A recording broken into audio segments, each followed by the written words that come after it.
one thing I'll give our buddy is that he's entertaining. I'll give him that much. And he's a hell of a musician. I got some of his CDs here.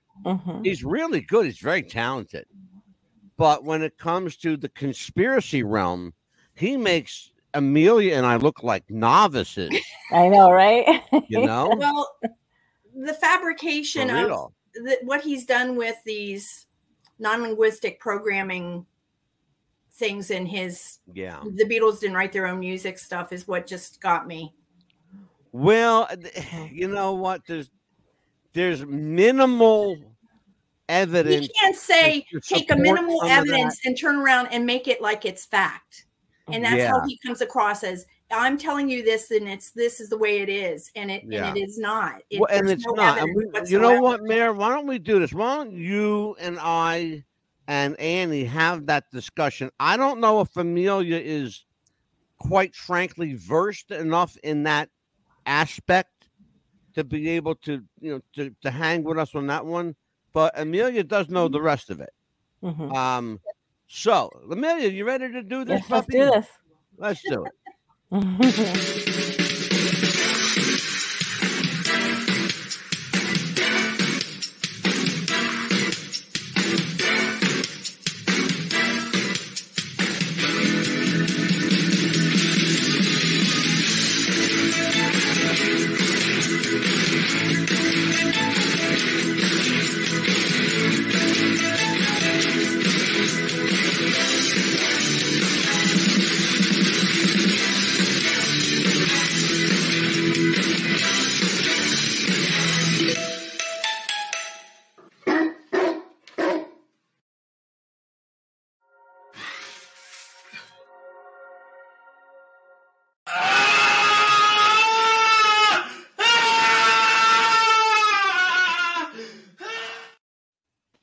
It's 4 o'clock in Los Angeles.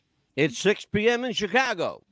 And in New York City, it's 7 o'clock. Hello, everybody. I'm Mad Dog DeCipio, joined as I am each and every week. She came back tonight. I tried to get rid of her, but she insisted on coming back. Amelia, the Pitbull Chapman. How are you, Amelia? I'm doing good. How are you? I'm wonderful. The last time I saw you was, well, yesterday. God, forever. Was it last night? Yeah. Right? It was last night I saw you? I'm still mad, yeah.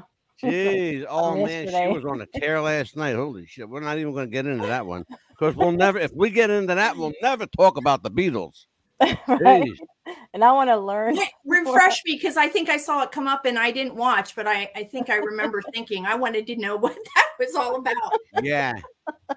What was the topic? And I was prepping for tonight's show. I had my Beatles mug. I had my Beatles shirt, my Sgt. Pepper's. I was wearing my Sgt. Pepper shirt. Right. Oh yeah, wait, I got a couple good ones here. We are, in case you guys haven't figured it out by now, tonight, the Beatles, their impact on the world. We're going to talk about the Beatles' social and economic impact. We're going to talk about their impact on pop culture, fashion, haircuts. We're going to talk about all this stuff. And I was one of those little buggers that had a Beatles haircut for a long time, too. Into my 30s. Shit. But before we do anything else, I have to introduce two beautiful women. Amelia, I've already introduced you. You're not going to get a third one. We have Ann Walsh and Marianne Howard, joint co-authors of this fabulous little epic. It's like a 600-page epic here called Shadow of a Bass Man. This is about the life and death of Paul McCartney as seen through Paul's own eyes. He takes the reader on a virtual journey into his life, his death, and the people in and around his life currently. That happens as well in book number 2, Shadow Dancing, The Rise of a Bass Man.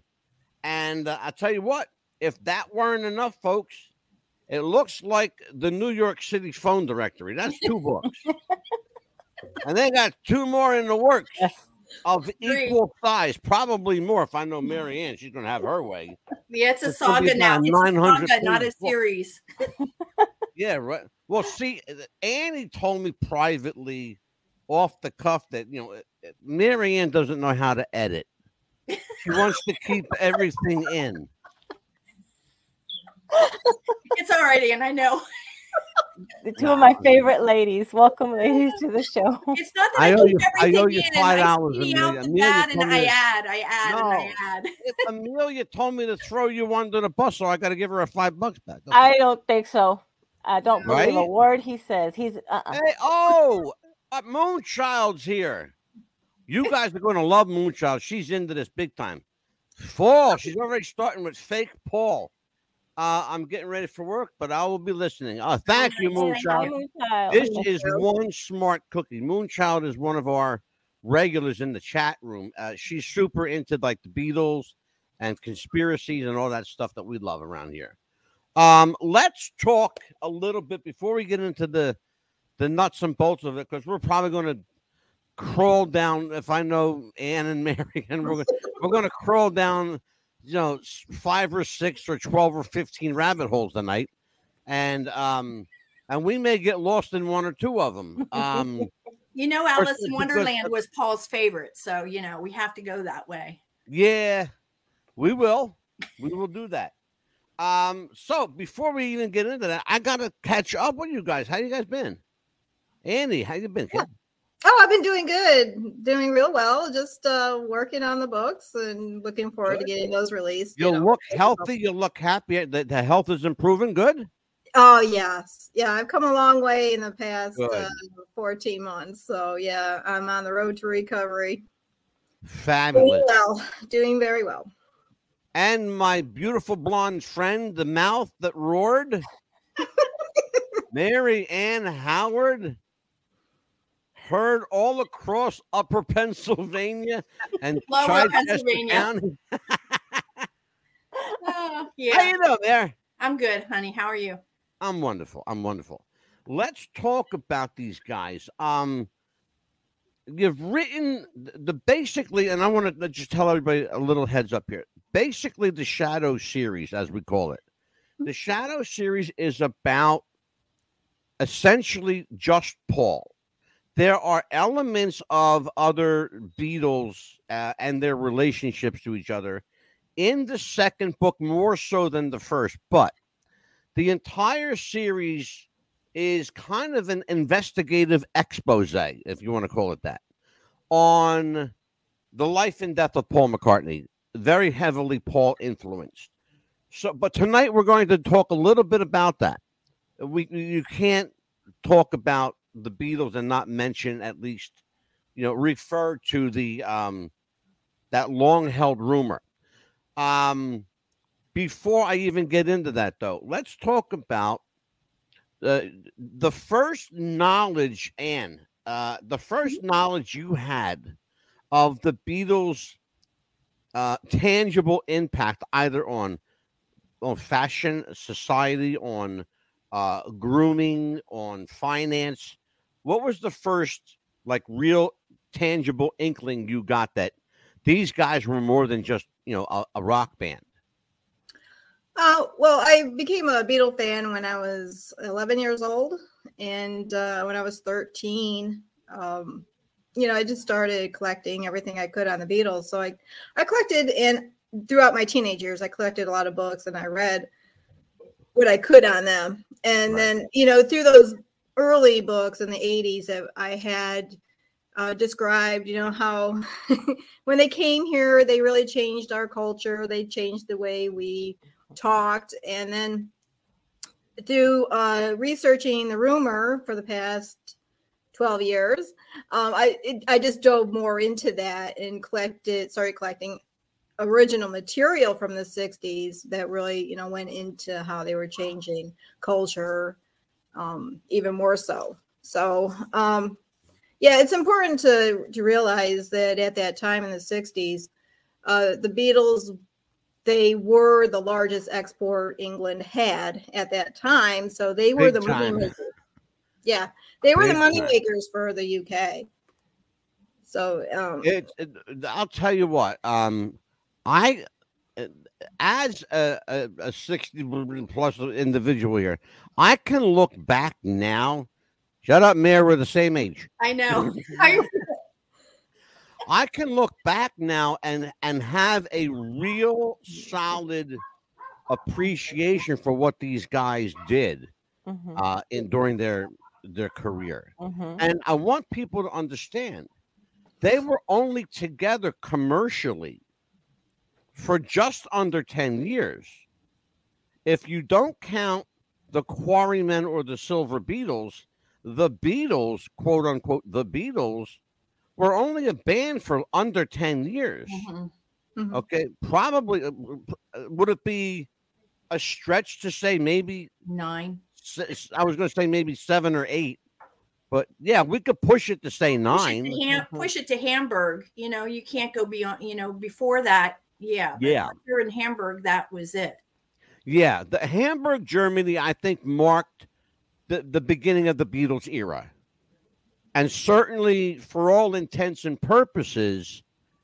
I'm going to say, honestly, Marianne, I'm going to say 1969 ushered in the end of the Beatles era, even though they technically broke as a band in 1970. But let's be honest with it. They were pretty much dissolved before 1970. Yeah. They did some contractually obligated work together in 70 that they had to. Let It Be being the last of it. And that was, I think, Annie, would it be a stretch to say that was it after that? I think that's absolutely true. Yeah, they were breaking up. I mean, the band was breaking up by then anyways. They're going their separate ways. So, yeah, it was pretty much over for them. But unfortunately, you know, for us fans, we wanted more. And more of their music. Yeah, it's interesting. Part of the show I saw recently, the Fab Four. They have a great show, by the way. If you get a chance, folks, to see the Fab Four, spend the money for it. It's well worth it. Part of their show is interesting because it has a little film clip of Dick Clark interviewing, young teeny boppers, right? Yeah. Who's going to be around longer, the Beatles or the Monkees? Okay. Almost exclusively, everybody said the Beatles except for one poor girl who says the Monkees. There's one monkey left. Poor Mickey Dolenz is the only one left. And he's still out there doing a good job. Yeah, I love Mickey.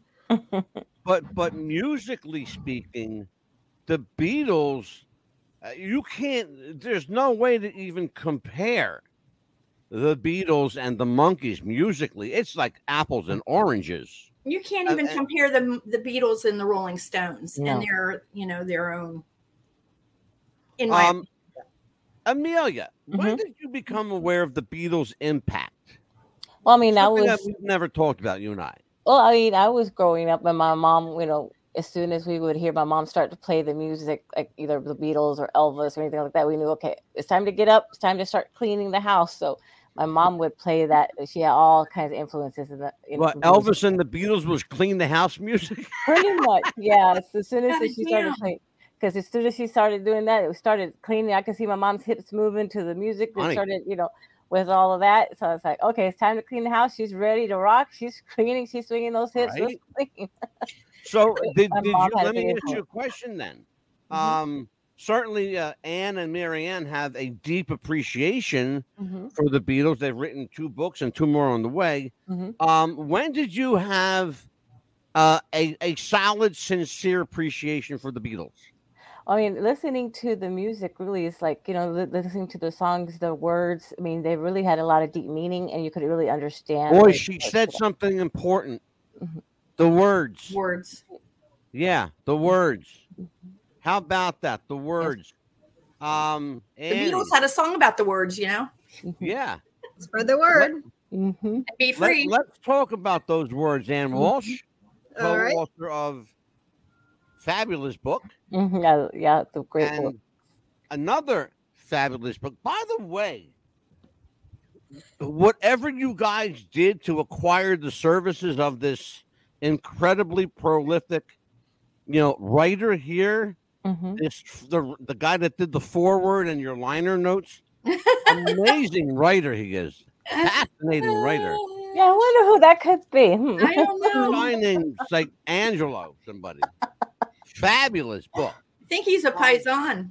Exactly. Oh, he's a great guy. So let's talk about those words, Ann Walsh. There's a lot of words in these here books, but there's a lot of words in them there songs as well. You used some of those songs in the books, and referenced some others. And so let's talk about your understanding of where those words came from with regard to the Beatles. You mean in their lyrics?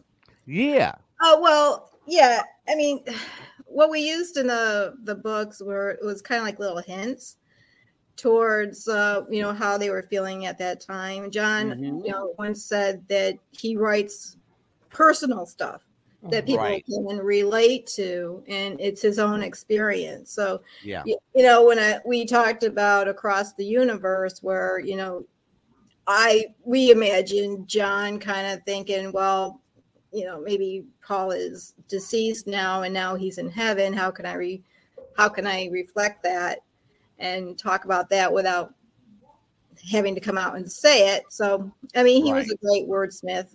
And so, you just kind of imagine where he would have been, and maybe would have been writing something like that across the universe. Those things just kind of came to us as we were writing. We kind of hear, some lyrics in our head and say, oh, well, that fits, this situation that we're trying to describe. Yeah.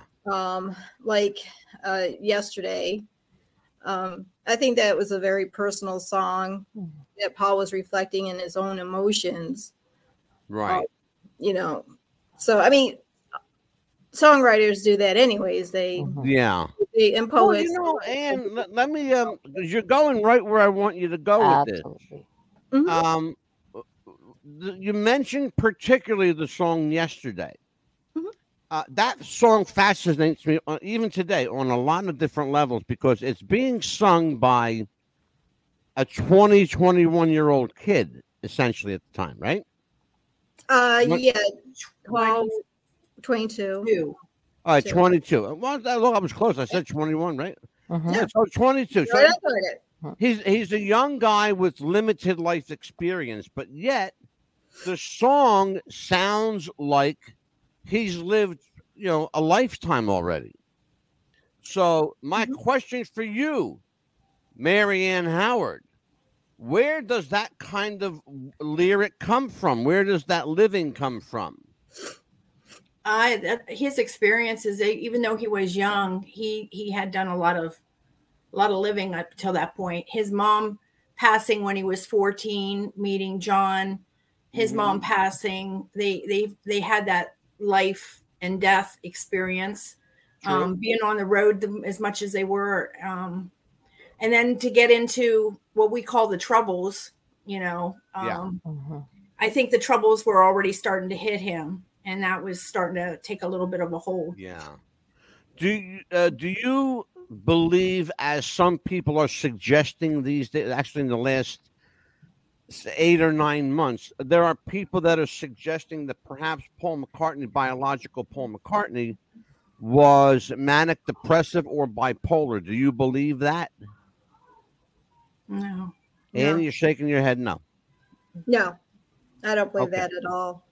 There is mounting evidence from a particular group of writers in England at this time, and they are going to put a book out suggesting that perhaps Paul was Paul's worst enemy, that he was either bipolar or suffered from some sort of a manic disorder. You're talking about Billy? No, I'm not Billy. Paul, biological Paul. Yeah. No, we already know Billy is manic, and at least that fits his personality because we know he goes in and out of different states. Oh, at very least, he's a split personality for sure. Yeah. At the very least, but in so doing, though, as much as we hate to admit it, Billy, for that, lack of a better word, Billy Shears, for this conversation's sake. Billy Shears was an integral part of the Beatles, whether we want to admit it or not, or like it or not. After Paul passed, Billy certainly generated a hell of a lot of income. Yeah. For the band. And we're going to talk about that right now, the economic impact of the Beatles. They probably, even now in 2023, the Beatles probably outmerch everybody, perhaps except for the band Kiss. Because Gene Simmons puts his logo on everything. And up to and including, I'm not even making this up, folks, including caskets. You can buy a Kiss casket to be buried in. I'm not even. Please tell me if I'm lying. No, you can't. I'm not. I'm not at all. But let's talk about that. Whoever wants to take it, Annie or Marianne, talk about the economic benefits of the Beatles, either as a British export or as a British staple. What did they do for their country? What did they do for our country and the rest of the world? And why are they still generating money? And how are they still generating money? Whatever one of you guys wants to jump on that question, I know it's a handful, but.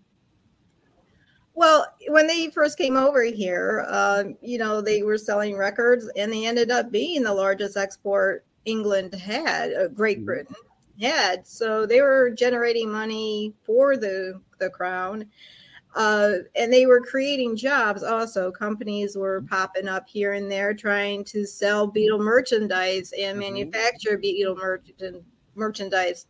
So they were getting the manufacturing industry going just to produce, their material. And they didn't make a penny on that, by the way. The merchandise that was sold in the United States did not go to the Beatles.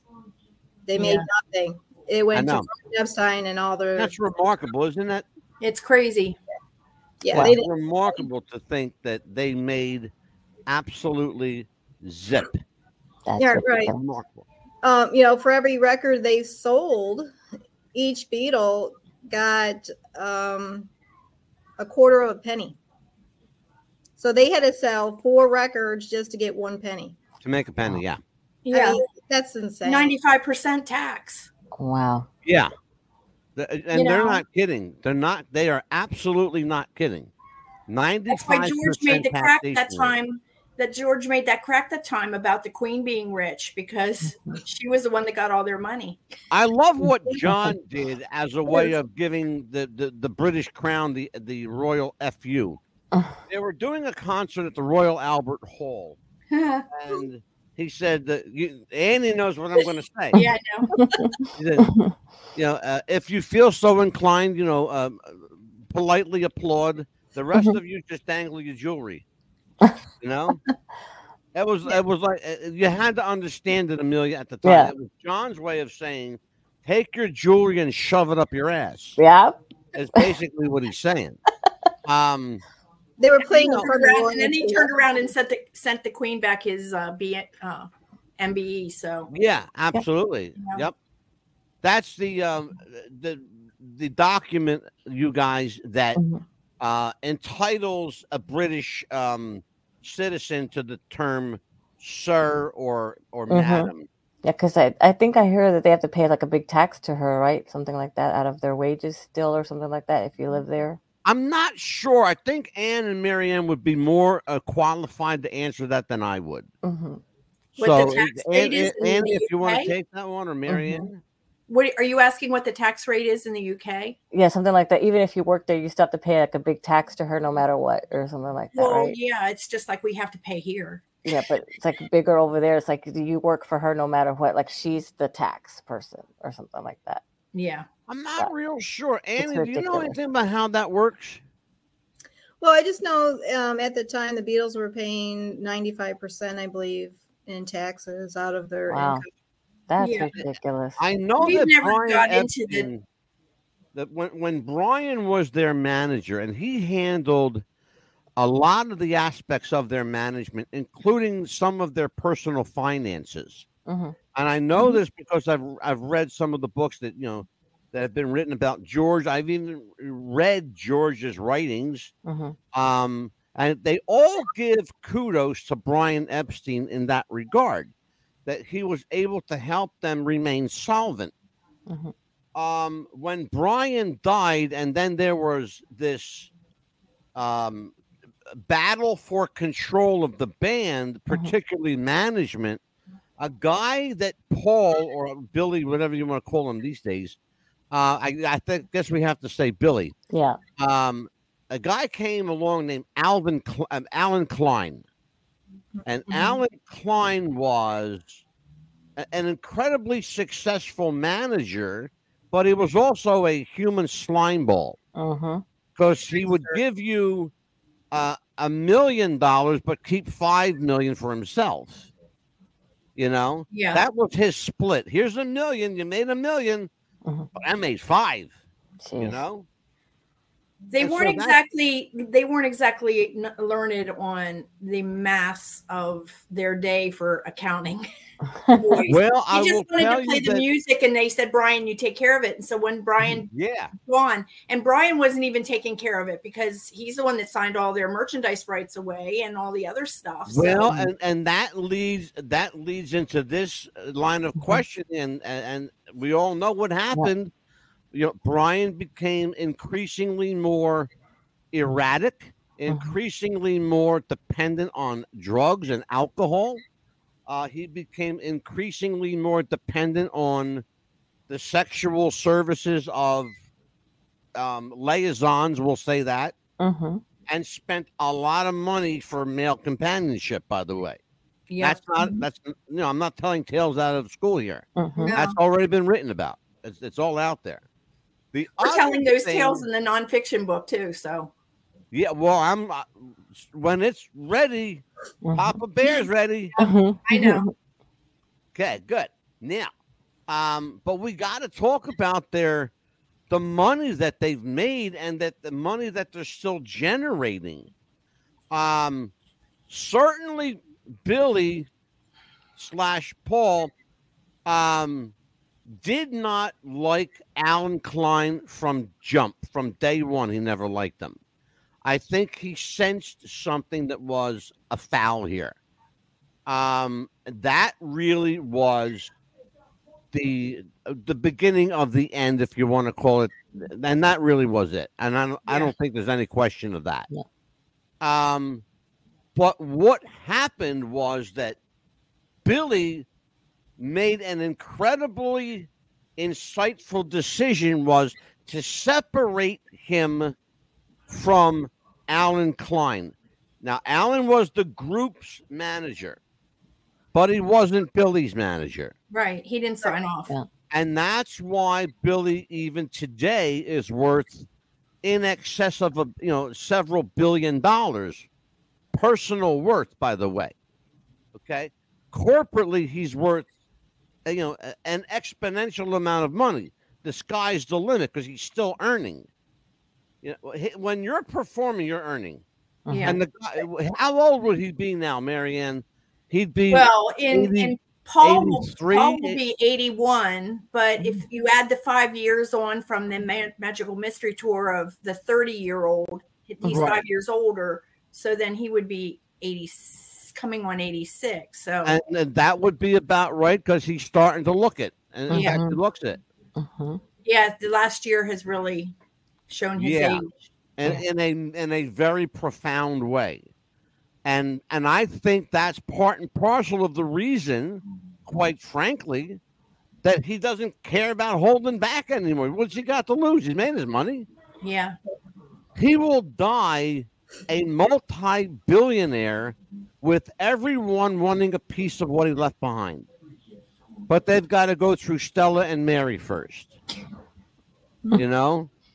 And whatever wife number 4 now, number 5. Yeah. Right. She's already a millionaire in her own right. So absolutely, of course. Yeah. Of course. But we have to talk about how they're still generating money today with, I don't even know. I mean, we got T-shirts, coffee mugs.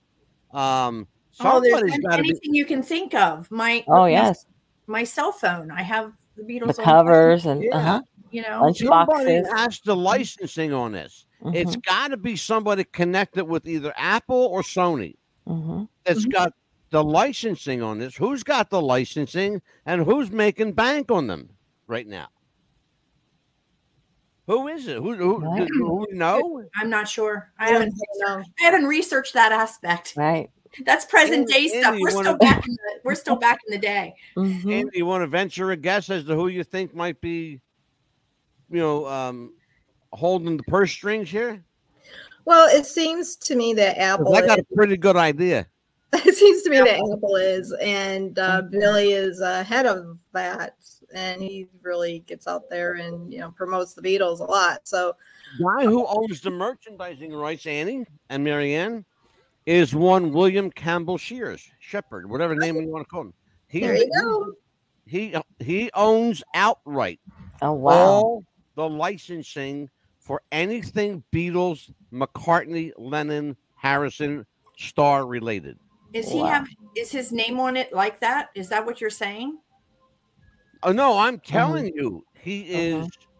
Well, I mean, Billy. You're saying Billy is, but is it is the name? What's the actual name? Well, no, the name on the contract says Paul McCartney. Oh, okay. It says James Paul McCartney is what it says. Okay. I was thinking, boy, he is doing a tell. Well, look, I told you guys before, if you need any help with the book, let me know, but you never called me. But I did write a hell of a review. By the way, that's on book 2. My review in the book and my liner notes. Fascinating book. I love it too. Yes. You mean it was very, very touching. Great book. So here's what's going on. Maca Inc., which is Paul McCartney's company. It's called Maca Inc. They own the licensing rights to every piece of property that has Beatles likenesses. Even Ringo Starr does not own his name. Ringo Starr's name is licensed by Paul McCartney. It's crazy. Wow. Okay? All right. And, he had that thing with Michael Jackson and bought back his Sony record. Yeah, he purchased back the Beatles catalog. It cost him, they said it cost him almost 3 times the amount to purchase it back than what he accepted for it. Actually, what he accepted for, the Michael Jackson bought it out from under him. Yeah. Yeah, that's what happened. Because he went to Paul again. We have to use the word Paul. He went to Paul and said, "Hey, Paul, how do I make money in music?" Oh, well, you have to buy licensing, and that's what he did. He bought the license. I mean, you have to buy publishing, and that's what he did. He bought the fucking Beatles publishing catalog. Yeah. By the way, you guys, we were fortunate enough to get an exclusive from Sir Paul McCartney. Listen to this. Hey everyone, this is Paul McCartney, and you're listening to What's the Blues, America's podcast.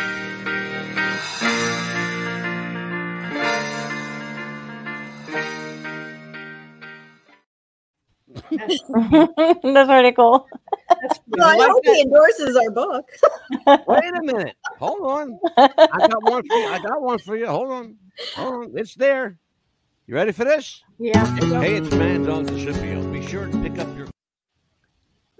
Hey, it's Man Dogs and Scipio. Be sure to pick up your copy of Shadow of the Baseman.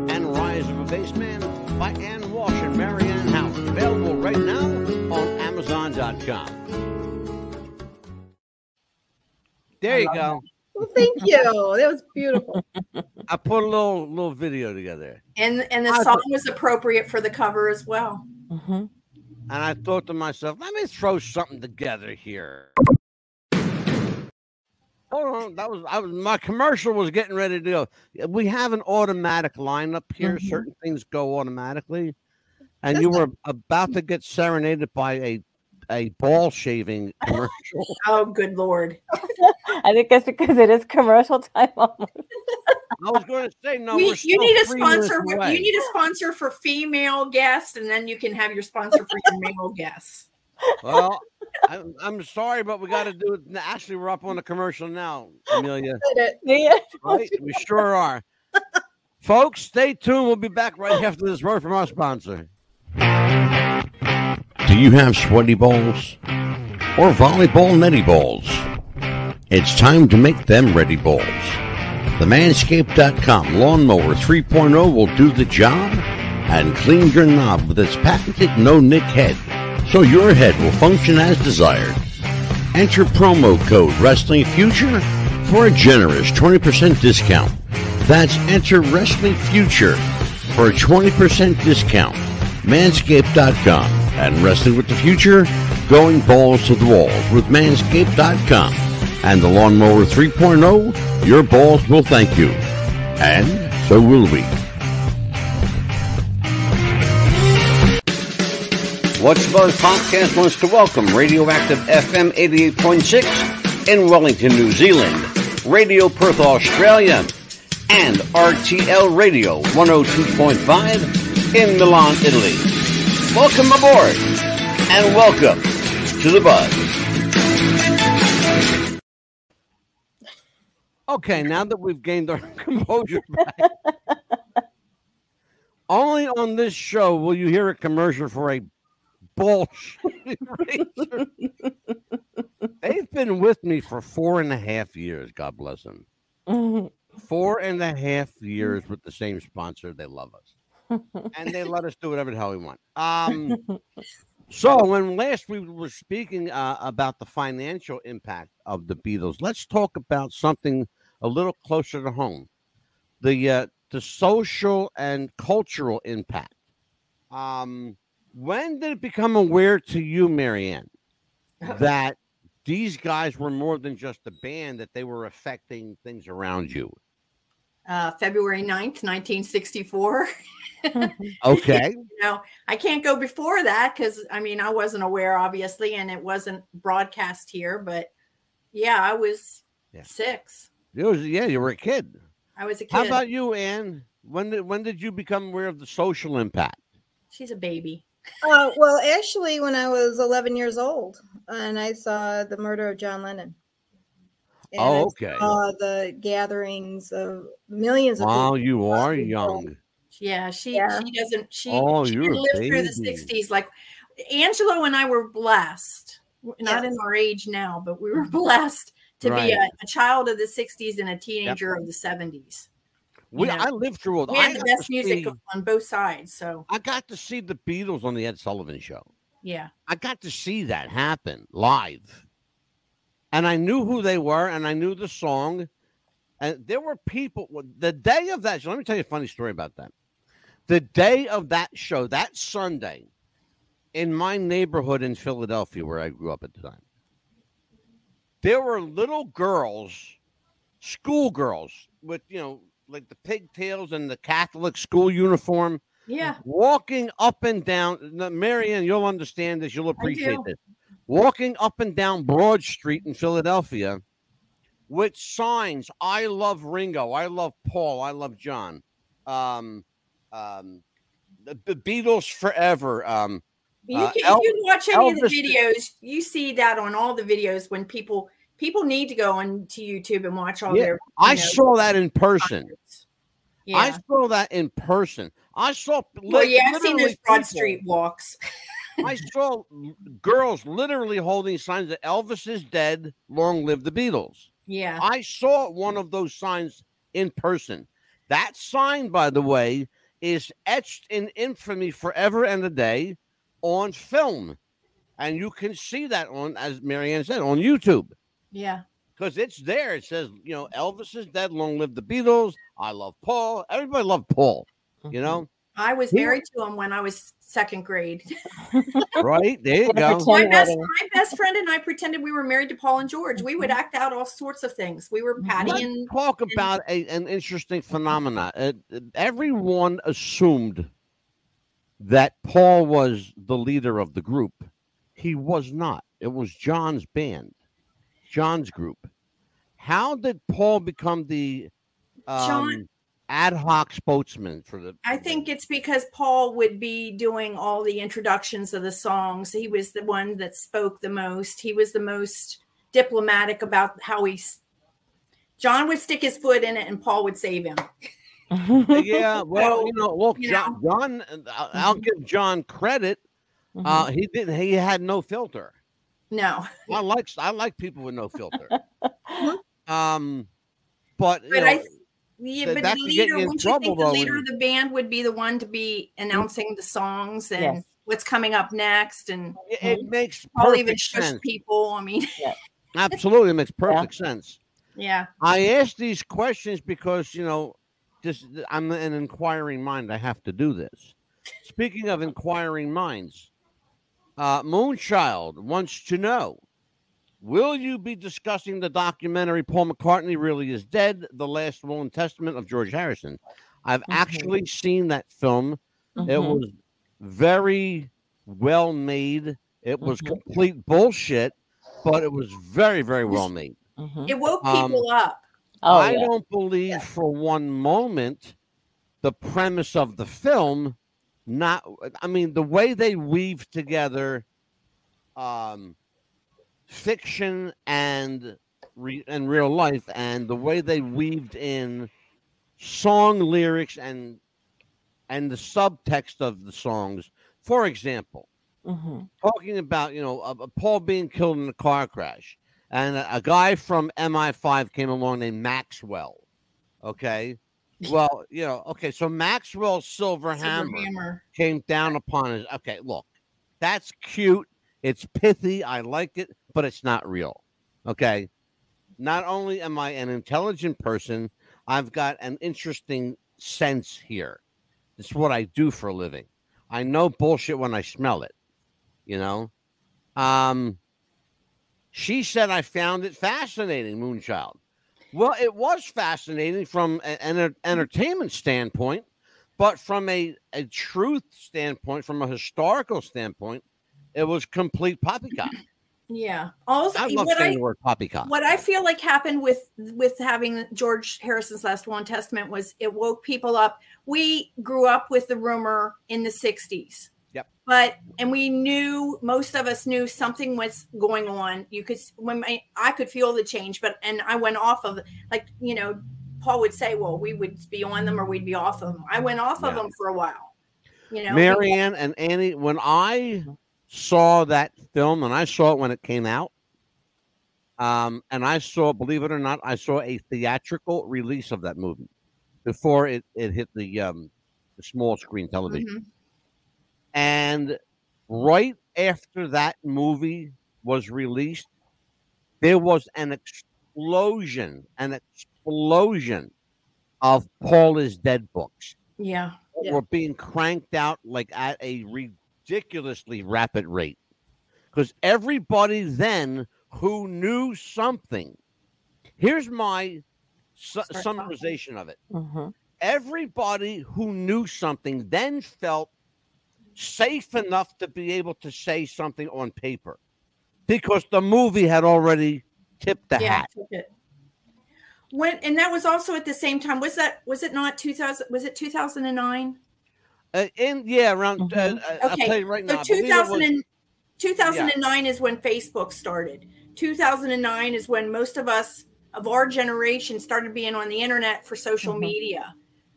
It's when we all started researching things, and we were able to look and explore and visualize instead of going to look through. Instead of looking at something, well, we couldn't look at anything. Right. I mean, we had VHS, you know, or VH1. the MTV and that kind of stuff. 2009, Marianne. Huh? 2009. Yeah. So 2009 is Facebook, social media, and our realization that we can start exploring and researching and looking at things. Yeah. And seeing that there's Absolutely. now there's those things that they were talking about 30 years ago, 40 years ago at that time actually happened. It seems like 2008, 2009 was the genesis of a brand new audience of Beatles fans coming, emerging, or coming to maturity. Yeah. You know, you had us old farts. I speak collectively for Marianne and I and people of our age, because our generation, Exactly. My generation. Yes, exactly. Yeah. You know, speaking by of the way, which, Roger Daltrey's starting to look his age too. Yeah. Speaking of which, though, on our topic of pop for the 60s, Michael Caine did a really good documentary back in around 2000 and something on my generation. It's on YouTube. And I recommend anybody watch that. So I know the film. Yeah. Let's talk about this here. His name should be, hold on a second. Let's see here. His name should be called The Mailman, because boy, does he always deliver. Thanks again, Angela, for what you did for us. Oh, that's Jimmy Thunder from Down Under. Oh, what he's talking about, I didn't know that was Jimmy. What he's talking about is for his birthday, his son wanted to meet one of our guests. I had two lookalikes on the show. I had the Gene Simmons lookalike and the Paul Stanley lookalike. And when I tell you guys, they are dead ringers. Oh my God! I'm not even playing. These guys are dead ringers. When I saw them, I was like, so Jimmy Thunder from Down Under, he's our guy in New Zealand. Nice. That's how we were able to acquire that radio station in New Zealand. And I'm very grateful for him. But his son wanted to meet the Paul Stanley lookalike, so the guy made him a video and sent it to him, and then the kid sent me a video. It was like really very heartwarming. I felt like I did something good. You did. I was a hero. You did. So sweet. It felt wonderful. Yeah. But yeah, Jimmy's a great guy. He's one of our guys here. So yeah, there's interesting thing here that's happened. All of this Beatles stuff started popping up everywhere, and then people were no longer afraid to talk about Paul, and they were, even record companies were re-releasing albums, and I've got, thankfully for that, I have my Beatles collection complete again. Yeah. I have built and rebuilt this collection, you guys. Yeah, I'm with you. 5 times over the last like 40 years, for real. At least that much over the last 40 years.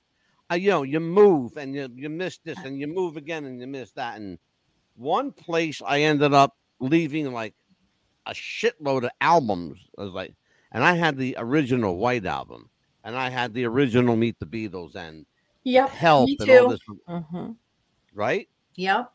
But now, thankfully, I got them all back. Yeah. So thank you for cranking out them albums, Parlophone Records. I appreciate it. And it's nice that there's a lot of flea market places. And I found a vendor. I got to go back. I spent $300 there the last time I was there. I got to go back and go buy more. There's a place I want to tell you about when we get off the air. Yeah. Well, I'm not giving away my place. Nope. I'm going to tell you, and when we get off the air, I'm going to give you the name of a place that you'll find anything you want. Oh, I'm there. Anything. Yeah. Now, everybody knows, back in 1964, when the Beatles hit Ed Sullivan, they never saw 4 guys quite like this. Interesting. They were all dressed alike. You hadn't really seen groups dressed alike before. I mean, they wore, of course, gentlemanly suits at the time, They didn't look like the Rolling Stones or, AC/DC do today. Even the Stones actually used to wear ties. Believe it or not, folks, it's true. Mick Jagger used to wear a tie. Scary thought, but he did. And Keith Richards still looks the same. Damn it. Mm-hmm. He looked miserable then. He looks miserable now. But Keith is a great guy. But here's the thing that people remember: them haircuts. Yes. Yeah. Them haircuts, man. Them Beatles haircuts. And I look at their haircuts now. I mean, I look at it now on them then, and I think their hair's not really. It's not really anything that Paul always had it layered. Mm-hmm. It wasn't like it was long and all hanging down and straggly. It was always trimmed and you know what I mean? Yeah, but here's the thing about that: as it wasn't long either. As proper. And they did look proper, as proper as they looked at the time. Oh, I know. They were still labeled. Believe it or not, that hair was considered long for the time. Well, compared to the buzz cuts of the day, it was. You know why they considered it long hair, Annie? Because you had buzz cuts. No, because it covered your ears. Oh. They considered long hair anything that covered your ears. Mm-hmm. Long hair hippie freaks need not apply. Right? Yeah. Mm-hmm. Oh. Those the mop tops. Yeah, they were mop tops for sure. Yeah. Especially when they used to go woo. And hair would fly all over the place. If I ever were like the Beatles have impacted us in a lot of ways culturally. Our language, we're saying things that we never said before. The Beatles introduced us to a new kind of vernacular. Mm-hmm. Some they got from their homeland of Great Britain. Some they got from Germany and other places they performed. I suspect my own summarization. I suspect that they got much more from Germany than we have been led to believe. That's my personal take on it. I think that they acquired a lot of knowledge that they didn't have before.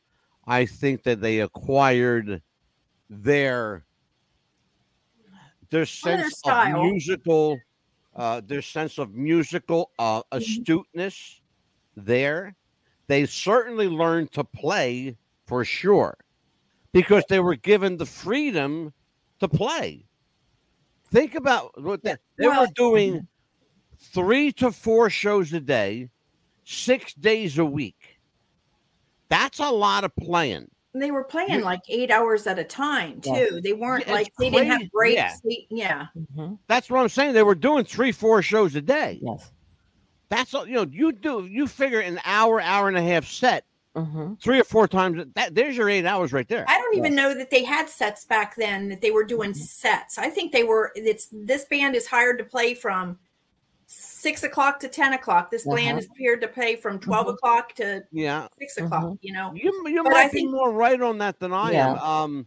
From what I was reading, that's what I'm gathering, that they were playing huge long stretches. That's why they ended up having Prologin and stuff that they would take occasionally to keep them going. Does that mesh with you too? That what Marianne is saying about them?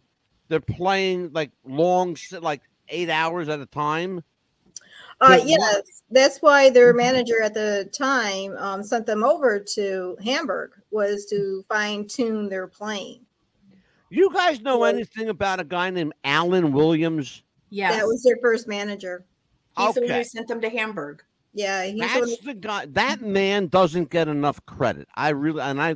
He's the unsung hero. Yeah, of the Beatles. He actually brought Brian to see. He brought Brian to see the Beatles. I mean, so I don't think that Alan Williams truly appreciated at the time what he had, or maybe he knew that his knowledge or his clout, if you will, he was could only take them so far. Right. Mm-hmm. He knew his limitations, and he knew what Brian maybe could bring. Well, because Brian came from a money background, and his family owned music stores. Yeah, furniture stores with a music store on top. Yeah, exactly. How crazy is that? Yeah, you know, it's interesting. I'm going to tell you something crazy. After this show tonight, I'm going to tell you about a furniture store with a music store on the top. That's where I'm going to send you. Oh, okay, cool. I'm absolutely serious. It is a furniture store. In fact, you know what? I'm going to give them a little plug right now. So, to my friend Mr. Keppel at Keppel's Carpets in Cherry Hill, New Jersey. I'm sorry, in West Berlin, New Jersey. I'm going to send some people your way. Mr. Keppel is a musician.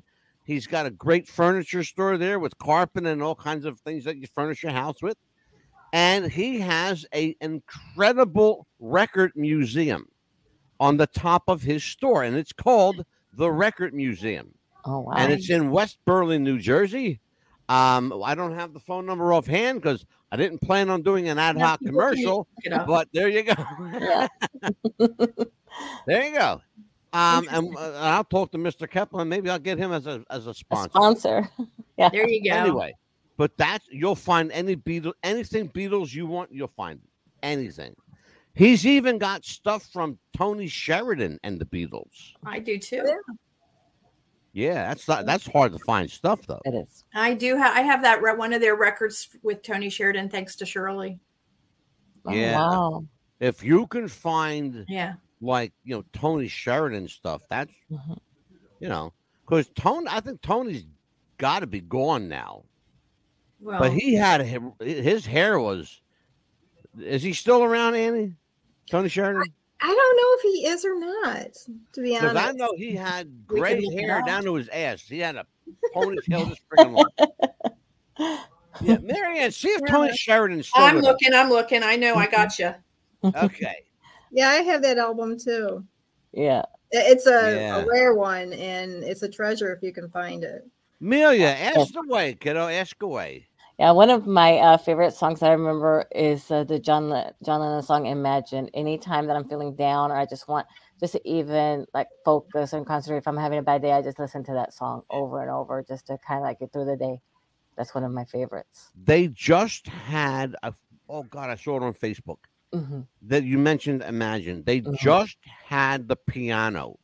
Oh, I love that. That John Lennon composed Imagine on. Really? It was in the lobby of a hotel in Los Angeles, in California. Oh, wow. And they had the whole Beatles display in the background. I believe it was a photographer. They had a Beatles photographer, and they were displaying his artwork. Oh, wow. Well, he happened to be the photographer that photographed John Lennon on that piano, composing Imagine. Was that the White Baby Grand? Yes. Oh, yes. wow. Yep. It was in L.A. not more than 3 months ago. Like, and it was making the rounds. Oh, because the photographer that had the Beatles setup, and I'll get his name in a minute for you.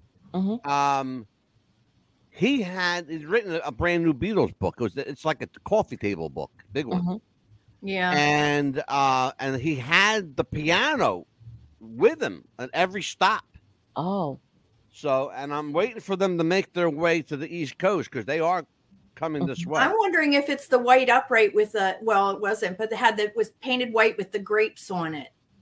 No, this is, I know which one you're talking about. This is the Baby Grand. It's a white Baby Grand. I thought Yoko still had the Baby Grand at the Dakota. She may still own it, but I will tell you that white Baby Grand is it's on tour right now. Oh. And I know that. Isn't that amazing? A piano is on tour. I know, right? Well, it's on tour because the photographer is on tour. I gotcha. Yeah. But yeah, okay. I don't know if Yoko still owns it. I don't know if she sold it or they had some kind of contractual deal. I'm sure she's making out on it. Oh, yes. Oh, absolutely. She's leased it. But I do know for sure, for certain, that Yoko does own the upright with the grapes on it. Yeah. That I know for sure. That had a great paint job.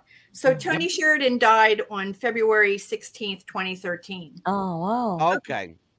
Yeah, I know he lived to be, a nice. Well, he was probably age. 10 years older than Abouts, wasn't he? In his early 30s, and they were in their early 20s, so. Tony would have been at the time 30, maybe 32, I'm wanting to say. 31, 32.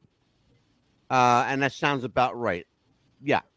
If he died in 13, he was probably, and I don't know how old he was, but I'm guessing that he's had to be somewhere around 82, 83, maybe, somewhere around there. He was born in May of the 40s, so 60, 70, 8, 70, 73, 83. Well, I know that I'm in the ballpark. I know that for sure. He's got to be somewhere between 75 and 80, somewhere around. Yeah. Okay. All right. Yep. So, when you talk about you know what? The one thing that we haven't talked about yet is the evolution of the Beatles, the way they changed their look, their style. So let's take a look at a little show and tell. Take a look at this.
Look at the Beatles, the evolution of the Beatles. Interesting to see the old Ed Sullivan clips.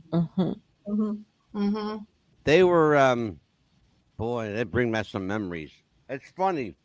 When I went to see the Fab Four, because Marianne, you know, they have an Ed Sullivan impersonator as part of the show. And the guy that, I don't know who you guys had, but the guy that did Ed Sullivan for my show was Jeff DeHart. He actually lives like 5 minutes away from where I am right now. Oh. Yeah, he lives in Medford, New Jersey. Oh. In that I have area. family there. Medford, Cherry Hill area. Yeah. But this guy recreated Ed Sullivan like he was there. Oh, it was wow. remarkable to see. I felt like it was like, oh shit, this is like deja vu. I'm watching Sullivan again. Like you went back to the past. Yeah. Yeah. I'm watching the Sullivan show again.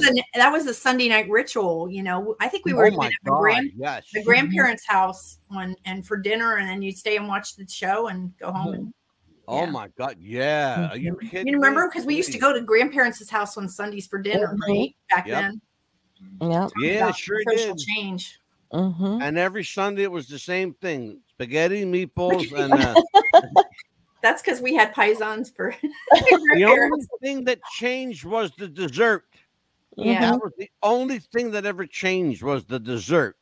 Was it going to be something that you liked, or was it going to be, like crumb cake, which everybody hated crumb cake? Jello, loved fruit or ice cream. Ice cream was always a good one. Sticky buns were always good, especially the sticky buns with all the nuts on them. That was me all day long.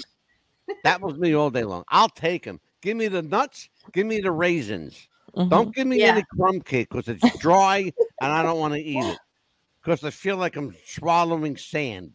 I want something that's got some moisture to it. Or a cannoli. That always works good too. But always a spaghetti and meatballs every Sunday. That and Ed Sullivan. Amelia, you're the young pup of the crew here. Okay, so let me bring you into this fold here, because it's like so far it's been the old man just yapping off about memories and days going by. I like hearing the memories. I love hearing the stories because that brings me back. Throw it to you. I'm going to throw the floor to you. Questions for the ladies. I just, I can't wait to hear about your book that you're coming up. Do you know when you're going to be bringing book 3? Exactly, because I know you guys are still reading, writing the book. Book 3 is sort of on hold until we get the nonfiction out. Okay. And then we'll go back to working on that. Pretty solid.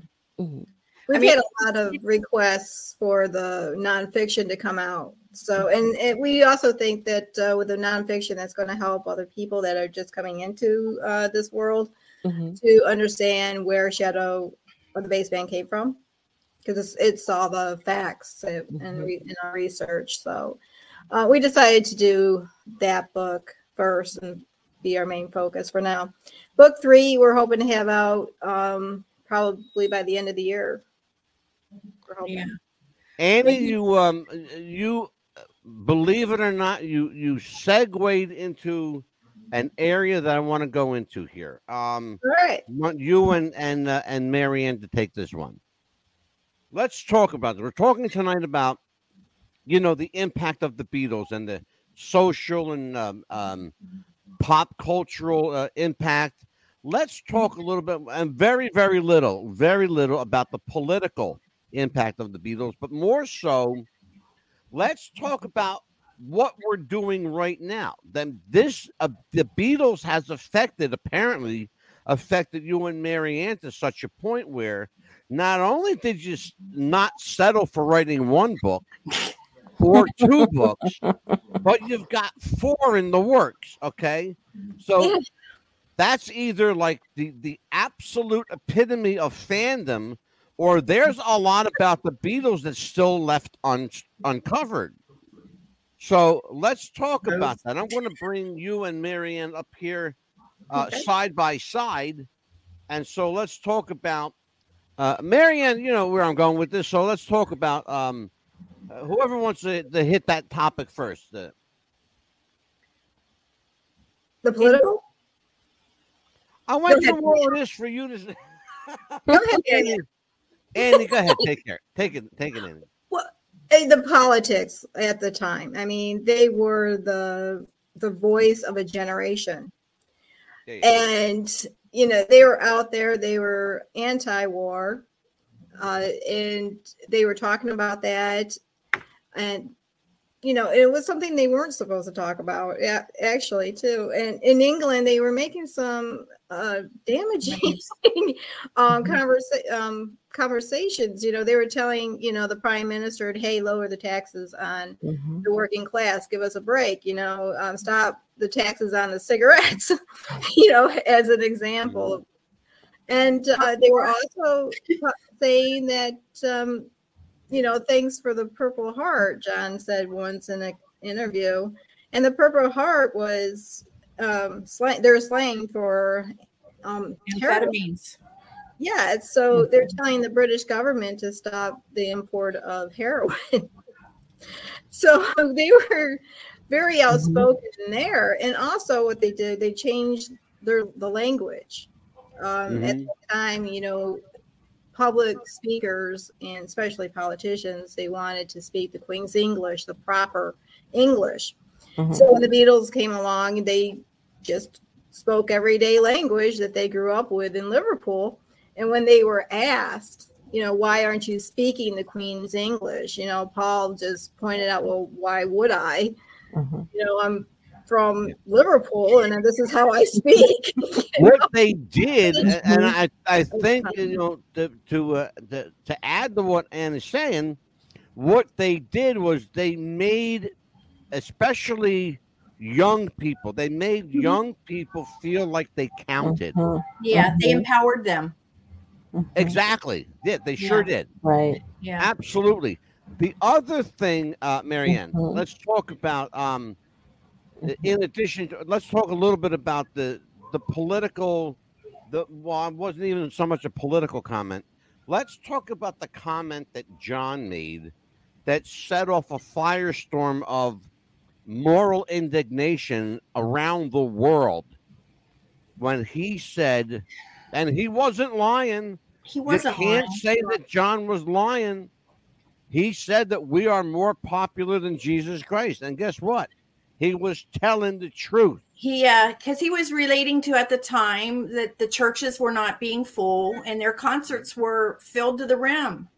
He was just making a simple comparison of the religion, not being detrimental or saying anything bad about it. Just that it was just, as he said, he over and over again, he says, it's just the fact. And everybody's misquoting me on what I said and what I meant. And he just meant that he never said anything untoward or derogatory. No, not at all. He never said anything derogatory in any way, shape, or form about Jesus Christ. You know? Yeah, I think that was the thing that just drove them crazy. That whole tour, everybody asking them that question over and over and over again. It was just maddening. And what got me though, there was this one disc jockey in some bumfuck Georgia somewhere, right? The Bible Belt. Apparently, this guy felt like he had the keys to the kingdom. You know, like his decision not to play the Beatles was going to make or break that band. I got news for you, jackass. The Beatles were going to make it whether you played the fucking music or not, okay? Whether they had a burning pile of Beatle albums on being, you know, bonfires. That, you know what? George said it perfectly. When those bonfires were going on and they were burning their albums, he said, it doesn't matter. We aren't going to say anything one way or the other, but they're going to go around and buy those albums all over again. And that's exactly what I was just about to say to you. Do you guys know, and Amelia, check this out because you're the young pup here. Do you guys know that after that whole moral indignation, after that whole clusterfuck, that religious bullshit, all right? After all of that was said and done, those kids, the same kids that listened to their parents and were burn your Beatles records, go to the bonfire, blah, blah, blah, blah, blah. Okay. Imagine that down south, burning records and books. Imagine that. Can't fucking imagine that, right? They went out and they bought those albums all over fucking again. They bought them. That's the same thing when we did when Papa Bush, they said to burn all the Dixie Chicks music and everything because of what she said about Papa Bush. We went out and bought more Dixie Chick stuff. They went out and bought them. By the way, the Dixie, listen to this one. You're going to love this. And on a side note, since you fucking mentioned the Dixie Chicks, They had to drop the term Dixie from. They're called the Chicks now. Oh yeah, that makes me mad. I still call them the Dixie Chicks, whether or not I will. How fucking stupid. It's terrible what they're making everybody change history. It's our history. If you don't have it, you don't learn from it, and then you repeat it. Well, so leave it alone. Yeah. Amelia and I have done a show already in that regard called "Leave Our History Alone." That's part 1. We've got a 4-parter. If they are not, if we can help it, and we can help it, right? They're trying to erase your history as you know it. Right. Guess what? Yeah, exactly. It ain't going to happen on my watch. If the Beatles had made that statement now, it ain't going to happen like they did back then, and then now they're talking about all this devil worship, what would the fans react like now if they had made that statement now compared to all the devil worship going on? What would the fans do now, you think? I think they would just ignore it. Yeah, I think they probably would agree with John. You want to hear the funny part? Yeah. About all this? At the time, the Beatles were considered the clean cut, the nice boys, right? Right. And the Rolling Stones were the bad boys. Right. Guess what? Couldn't have been more opposite. The Beatles were the bad boys that ended up being. The Stones ended up being the gentlemen. Yeah. Okay. And I have to tell you a story. Fucking scary thought, ain't it? That Mick and Keith ended up being the good guys. And Ronnie Wood and Bill Wyman. Ain't that some shit? I have to tell you a story about the burning there down in the South. One of the radio stations was calling for the ban on the Beatles and, burn the records and everything like that. Yep. Well, their antenna got hit by lightning. Oh, serves them right. So I think that's a little ironic, isn't it? Yeah. Don't fuck with God. No. Did you know, Angelo, knowing radio stations and stuff? I just recently found this out through looking through research and stuff, that the BBC and a lot of these stations weren't wanting to broadcast a lot of records back then. Yeah. And there was a boat called Caroline Radio. Yeah. Out 3.5 miles off the coast, broadcasting 24/7 all the records, all the 45s that they weren't allowed to record or to air. And there's nothing they could do about it. You know why? Yeah, they were at 3.5 miles out. They were in international waters. Absolutely. That's as long as you're more than as long as you're more than 2 miles offshore, you are considered international waters. Absolutely. Yeah. That was great. Well, I'll tell you what, this has been an amazing conversation. You guys are always welcome guests here. You know that. Thank you. I gotta have you back when at least one of the next 2 is ready to hit. The nonfiction. I'd like to. We've talked about it. We'd like to try and have it out by Paul's birthday. We'll see. Okay. Get it that soon. And Paul was not November somewhere. June. Oh, June. Who was November? What am I missing? Who was November? George passed in November. Oh, George passed in November. I knew one of them. George's birthday is tomorrow. Yeah. Oh, George's birthday's tomorrow. Yeah. The 25th. Yes. It's ironic how we're having. I never know what day it is. What date? Today's the 23rd. Yeah. So Saturday. Yeah. Saturday. Oh, George's birthday's on Saturday. It's funny because I'm sitting here and I'm thinking there's some significant date with November. Kennedy's assassination. I thought it was one of their birthdays, but no, as Annie said, George passed in November. Yeah. The other thing that, again, like stupid little trivia stuff, each one of the guys had a home in the U.S. Except for Billy. Ringo had a home here and still does. George had a home here and his family still does. And John had a home here and Yoko still has it. Paul never had a home here. Paul never did. Billy did. Billy did. Okay. Billy has multiple. Paul was the only one that didn't have a home here. He did not have a home here because he died too early. They didn't have homes here at that time. But Billy had the Arizona ranch where Linda died. Right, yeah. We'll get into that at some point. Right. He has a place in the Hamptons. He has a place in New York City. And right. I think there's another one too, isn't there, Ann? California. And one in LA. So he's keeping what, like 5 or 6 places? Oh, he has, multiple places. Yeah. Well, he can afford the upkeep on them all. And then the place in Surrey is like huge. Interesting. Well, I'll tell you what. It's been a hell of an, especially for Amelia. It's been an education for this kid. In keeping with our "Don't Be a Bully" campaign, let's just tell everybody: be a buddy, not a bully. Yes. If you feel like you're being bullied and you need somebody to talk to, there is help. The National Crisis Hotline. Give them a call. The number is 988. If you feel like you're being bullied, the number is real simple, 988. You can call it, you can text it, you can fax it. They got everything wrapped up in those little 3 numbers, 988. Yes. So, Amelia, what did you learn tonight, young lady? I learned a lot today. Good, because you will be quizzed next week. Oh, yeah. Yeah, you learned a lot, too, from Pickles. Electrolytes, Angelo. Cherry Kool-Aid and pickles. I just Annie, how is this even allowed, Annie? How is this even allowed? Annie knows about the pickle juice and electrolytes and what it helps you regain hydration.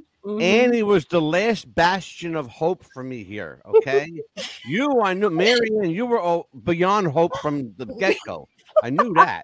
Because these are my girls. Amelia was way beyond hope. She's been beyond hope since she started with me. I thought Annie's the one person that she's got my back on this one. And Angelo, Annie turned around and went right up my ass with it. Angelo, I have got to tell you something. Yes, my dear. He might like pickles and cherry Kool-Aid together, but I like macaroni and cheese mixed with cranberry sauce. Well, that's good. Actually, that doesn't. I'll tell you why that doesn't bother me. I'm going to tell you exactly why. There is a diner out here called the Meadows Diner. They serve mac and cheese with cranberry sauce and 2 crab cakes on top. Oh, let's go. I'm straight up. That's how they serve it. And they sell that all day long. I'm sure they do. Can't get enough of it. Oh, this sounds wonderful. Wow. It's delicious. I had it once. It was fucking great. Well, let's tell everybody, Amelia. Let's tell everybody our name is our address. It's wwtfradio.podbean.com. Visit one of our YouTube channels. You can see us at youtube.com/What's the Buzz Podcast or youtube.com/@Blunt Talk Radio or the oldest of these, youtube.com/@The Psychic Realm Podcast. Yeah, and block us as you see what happens if I get mad or not. Yeah, right. We got 2 Facebook pages. Amelia, tell everybody about our Facebooks because you put this together and I don't know shit about it. It's a Facebook. Of course, we have the Facebook. What's the Buzz? Facebook and What's the Buzz? Facebook with the question mark. Get it out. Get it out there. What's the Buzz podcast? What's the Buzz podcast with the Facebook with a question mark, and then What's the Buzz podcast group. Absolutely. We have our Facebook group. Now, listen, there's a bunch of numbers here. It says facebook.com/groups. And then there's a bunch of numbers. I don't know why they put those numbers. Forget about them numbers. Just go on Facebook and search What's the Buzz Podcast group. Yes. We'll also have a TikTok and Instagram account as well under What's the Buzz and Podcast. a Twitter, and Facebook, Twitter, Twitch, Yuvu, Vimeo, YouTube, NewTube, let's see, what else did I say? Roku, Tubi TV, and he opened up some kind of Snapchat. Oh yeah, no. Snapchat. Yes, we're going to have a Snapchat. I'm still trying to figure out how to work it though. No. Gotta ask my wife about that. If you have a show idea or have some questions, you can email us at what'sthebuzzpopcast@gmail.com. Say that again. what'sthebuzzpopcast@gmail.com. There you go. One more time. What's the buzz podcast@gmail.com. There you go. They like the way I said it better. They do not. Because I got a radio voice. You do. I say I have a good radio. voice. We are WWTF Radio. That is, search us on Google, any search engine you want. It's very simple. WWTF Radio or What's the Buzz Podcast. Well, for your radio, you'll find us. We are at home or at work, on the road, in your car. We are everywhere you are, and we're not hard to find. We're literally right now on over 3,000. I'm not even shitting you, folks. Over 3,000 platforms worldwide. We are on 2 television stations. We are on more than 520 commercial radio stations worldwide. 74 domestically here in the U.S. We are huge overseas. They love us in Australia, New Zealand, England, Ireland, Germany, Italy. Did I do my commercial for overseas yet? Yes. Amelia, did I? Okay. Yes, we did. Never mind, then I won't do it again.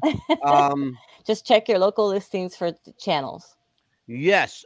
If you want to know where we vary from state to state and region to region, you got to go and check us out, find us where we are. And because we're somewhere right now, we're on somewhere. Oh, want to say thank you to Fair Media Group, Corey Fair and Marlon Brown. Yes. You guys were amazing guests on Tuesday. You're coming back again. Okay. Papa Bear's bringing them back again. They don't know it yet, but this is their invitation. Yes. This is me telling them they're coming back. We had a hell of a show the other night. Yes, we did. Great show. Hollywood Pedophiles. Oh, wow. Oh, yeah. Yes. Great show. We did. So, for Ann Walsh, for Marianne Howard, for the Mouth of the South, Amelia, the Pitbull Chapman, I am Mad Dog, Angelo DeCipio. Take care, everybody. We'll see you next time. Bye-bye.